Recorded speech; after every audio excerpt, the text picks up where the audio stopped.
Hello everyone, welcome to my YouTube channel. In this video, we will discuss signal detection theory and ROC curve.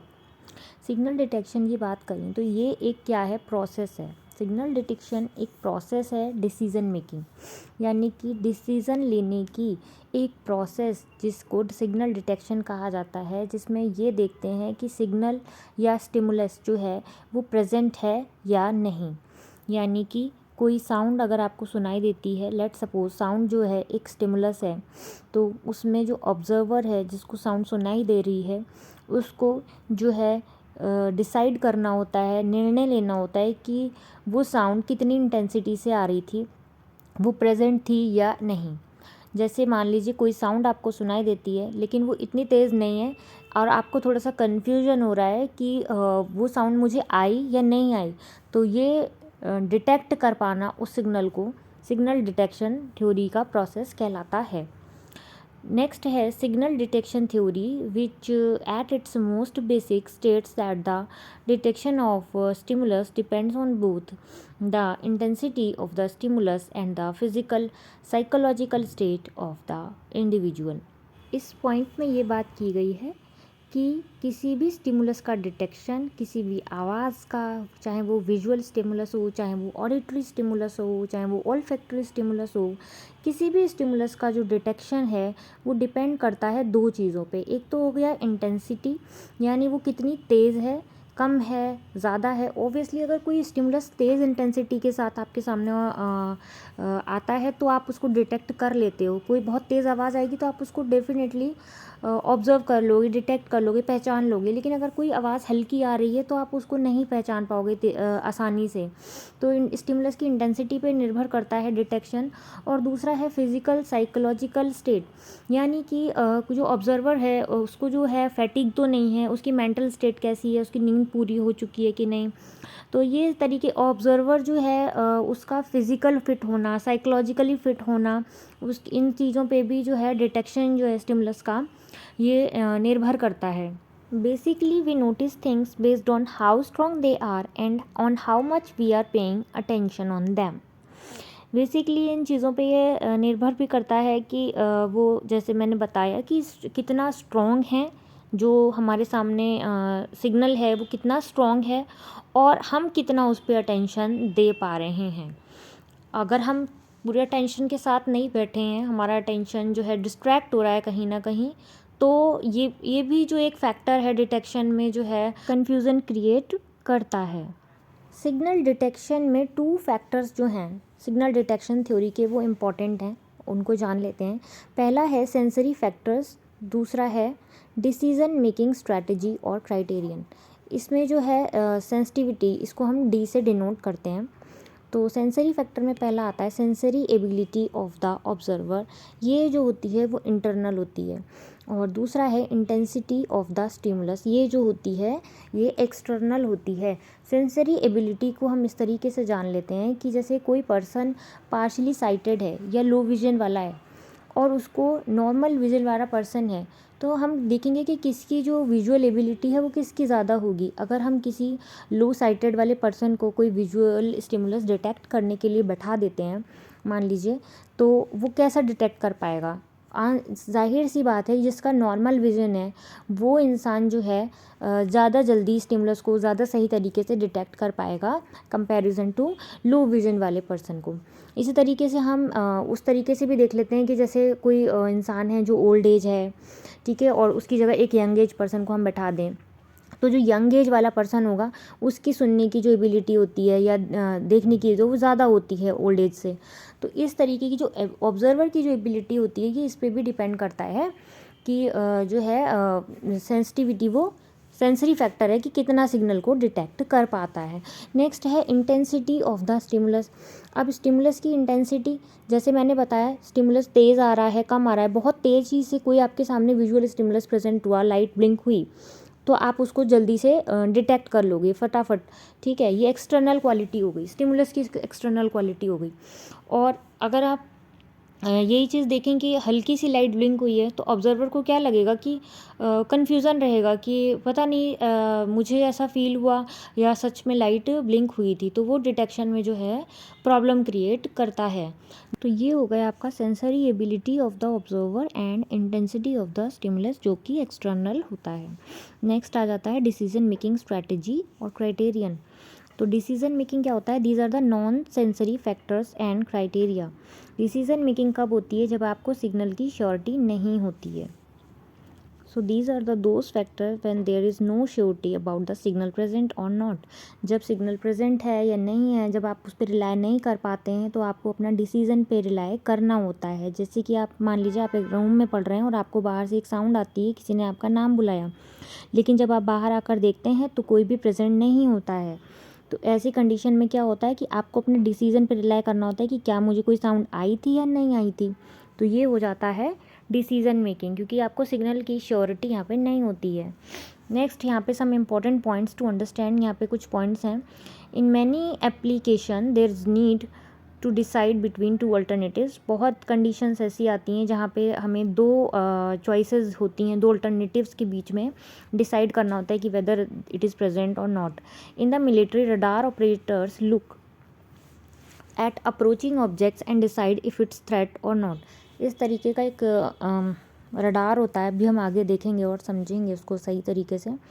तो उसमें एक signal का visual stimulus है, वो present है या नहीं है, ऐसे करके एक ऑब्जर्वर को जो है मिलिट्री में ये यूज़ किए जाते हैं। ऑब्जर्वर को बैठा दिया जाता है चेक करने के लिए कि यहाँ पे ये अगर लाइट ब्लिंक हुई तो यहाँ पे कोई थ्रेट है, हमारा कोई एनिमी आ सकता है अंदर। इस तरीके से ये यूज़ होते हैं। नेक्स्ट है doctors look at an image and decide if it's tumour और नॉट। तो डॉक्टर्स क्या करते हैं कि एक्सरे वगैरह की रिपोर्ट्स वगैरह चेक करते हैं, तो इसमें भी इन्हें क्या करना होता है कि ये ट्यूमर है कि नहीं है, इस रिपोर्ट में उन्हें पेशेंट को चेक करके बताना होता है। तो यहाँ पे भी क्या है, दो अल्टरनेटिव्स होते हैं कि वेदर इट इज़ प्रेजेंट और not. For facial recognition and algorithm has to decide if it's a match और नॉट। इसी तरीके से मशीन लर्निंग में we call this binary, but in psychology we call it a signal detection. इस तरीके का ये एक आप देख लीजिए रडार का ये एक डायग्राम होता है इसमें, और इस तरीके से सिग्नल प्रेजेंट एब्सेंट होते हैं। इसमें एक ग्राफ है, ये समझ लीजिए। परसीवर रिस्पॉन्स स्टिमुलस प्रेजेंट और एब्सेंट, यहाँ पे येस और नो के रिस्पॉन्सेज होते हैं। तो अभी पहले हम हिट को जान लेते हैं। हिट कब होता है? देखो, जब आपके सामने कोई सिग्नल प्रेजेंट है, यहाँ पे सिग्नल आया और आपने भी, ऑब्जर्वर ने भी उसको देख लिया और उसने बोल दिया हाँ सिग्नल प्रेजेंट था, तो ये हो जाता है हिट। उसने सिग्नल प्रेजेंट था और उसने भी हाँ बोला, यस किया, तो हिट हो गया रिस्पॉन्स। नेक्स्ट आता है सिग्नल तो प्रेजेंट था बट ऑब्जर्वर ने उसको नहीं देख पाया, ऑब्जर्वर ने कहा कि नहीं सिग्नल नहीं, तो वो मिस कर गया।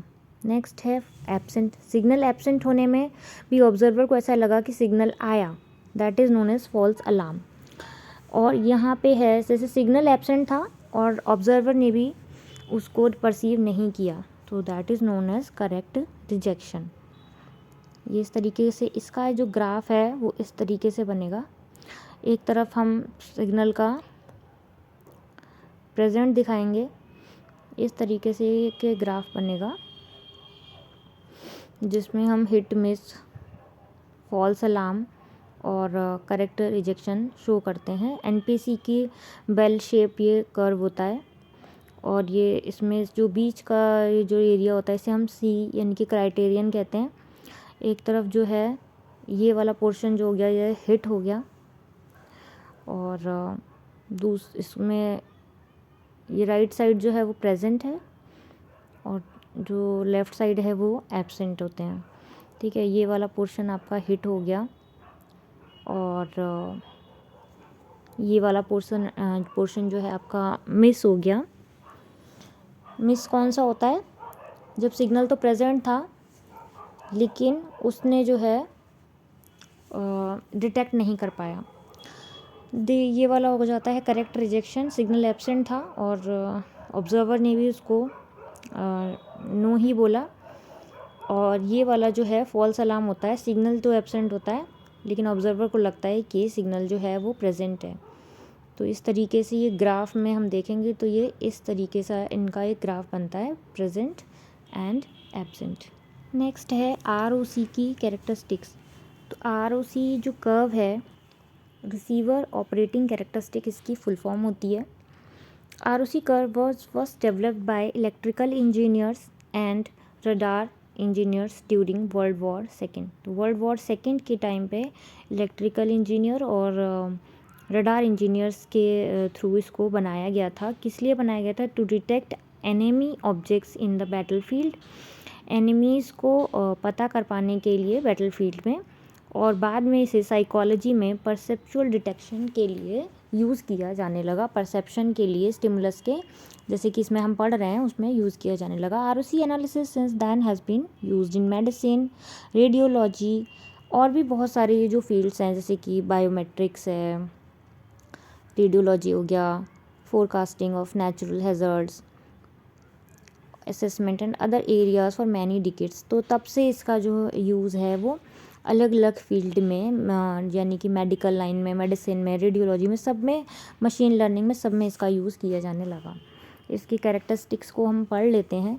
ROC curve are plotted with false rate on x axis and hit rate on y axis. इस तरीके से जो ये आपकी y एक्सिस हो गई और ये आपकी x एक्सिस हो गई। तो x एक्सिस जो है हॉरिजेंटल होती है, उस पर हम फॉल्स अलार्म को प्रेजेंट करते हैं, और हिट रेट जो है हम y एक्सिस पे जो है दिखाते हैं। ये हिट रेट हो गया, इसको हम y एक्सिस पे शो कर देते हैं। Next is an ROC curve is a graph showing the performance of a classifier at all classification threshold. इसमें जो है क्लासीफायर की जो परफॉर्मेंस है, एक ही ROC कर्व में उसकी सारी क्लासिफिकेशन जो हैं वो शो कर दी जाती हैं। इसका एडवांटेज क्या है? इसका एडवांटेज ये होता है कि इसमें सिग्नल डिटेक्शन के सभी एस्पेक्ट्स को हम एक ही ग्राफ में कैप्चर कर सकते हैं। फिर sensitivity D is captured by बो इन द कर्व। तो ये जो एक बो शेप जो यानी कि धनुष आकार का ये कर्व बनता जाता है, the more the curve bends up to the right better the sensitivity. जितना ज़्यादा कर्व ऊपर से बेंड होता जाता है, उतना ज़्यादा सेंसिटिविटी जो है वो बेटर मानी जाती है। यानी कर्व जो है वो शेप होता जाएगा, उतना ज़्यादा सेंसिटिविटी का इंडिकेशन मिलता जाएगा। Hit rate is always larger than the false alarm rate, so ROC curve is bowed upward. जितना ज़्यादा ट्रू पॉजिटिव रेट बढ़ता जाएगा, सेंसिटिविटी बढ़ती जाएगी ग्राफ में। इस तरीके से आप ये ग्राफ देख लीजिए। जो D है वो सेंसिटिविटी को डिनोट करता है। ये हमारी, ये देखिए ज़ीरो जो है, ज़ीरो पे जो होती है वो सेंसिटिविटी जो है बीच में है अगर, तो वो सेंसिटिविटी ज़ीरो होती है, और जितना ज़्यादा ये ऊपर की तरफ बढ़ता जाता है, सेंसिटिविटी जो है वो बेटर होती चली जाती है। इधर बेटर हो गई और ये परफेक्ट क्लासीफायर हो गया यहाँ पे। ठीक है, इसी तरीके से ये दूसरा ग्राफ है। ये देखिए x एक्सिस पे ये फॉल्स रेट आ जाता है और ये हिट रेट आ जाते हैं y एक्सिस पे। ठीक है, इसके बाद ये D0 यानी कि वर्स हो गई, सबसे ख़राब सेंसिटिविटी है। लेट सपोज कोई जो है लो विजन वाला इंसान है या कोई ओल्ड एज का पर्सन है, उसको हमने विजुअल स्टिमुलस देखने के लिए बैठा दिया, तो वो उसकी जो सेंसिटिविटी का लेवल है वो ज़ीरो होता है। लेकिन फिर जब धीरे धीरे उसको जो है स्टिमुलस को ठीक करते हैं, यानी स्टिमुलस की इंटेंसिटी बढ़ा दी जाए, तो सेंसिटिविटी जो है धीरे धीरे बेटर हो जाती है। तो उस तरीके से जो ग्राफ है ये ऊपर की तरफ बढ़ता चला जाएगा। इसी तरीके से आप एग्जांपल के लिए एक ग्राफ और देख सकते हैं। इसमें भी देखिए ROC कर्व जो है दिखाया गया है एक ऑब्जर्वर का, जिसका D 0 है, और यहाँ पे जिसका D जो है वो ग्रेटर देन 0 है, वो इस तरीके से बनेगा, और जिसका 0 है उसका बिल्कुल स्ट्रेट लाइन में शो होता है। Thanks for watching the video.